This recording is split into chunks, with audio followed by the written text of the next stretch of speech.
L'immuable. Ah, les mondes éteints, les globes détruits. Rêve, innombre la poudre innombrable des astres, qui, croulant tour à tour dans le chaos des nuits, ont fécondé les cieux en semant leur désastre. Tout passe au vent des jours, lorsque les temps sont mûrs.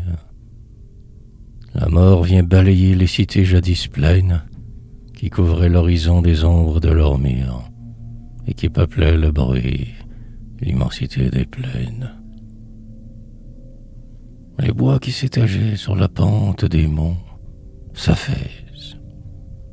L'océan submerge les prairies, tandis que, surgissant du sable et des limons, les continents nouveaux sortent des mers taries. Les pôles dégelés roulent vers le soleil. Les dieux qu'on adorait sont remplacés par d'autres. Les empires houleux s'endorment sans réveil. Et les cultes vieillis lapident leurs apôtres. Les lois chassent les lois dont un peuple était fier. Un fleuve de mépris vient en laver les traces. Nous punirons demain ce qui fut juste hier, et nos propres vertus feront rougir des races.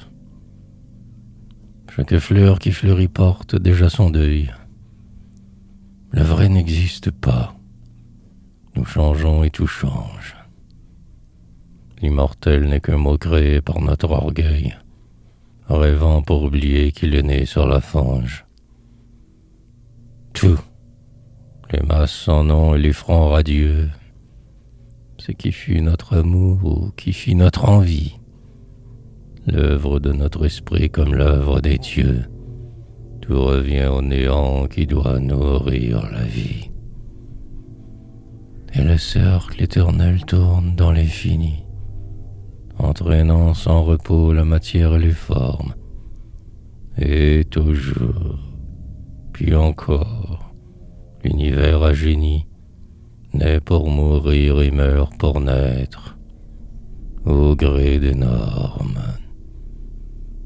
Seul et fier et debout, sans ployer devant rien, au milieu du fatal effondrement des âges, la raison nous regarde hésiter vers le bien, et sereine, immuable, elle compte les sages.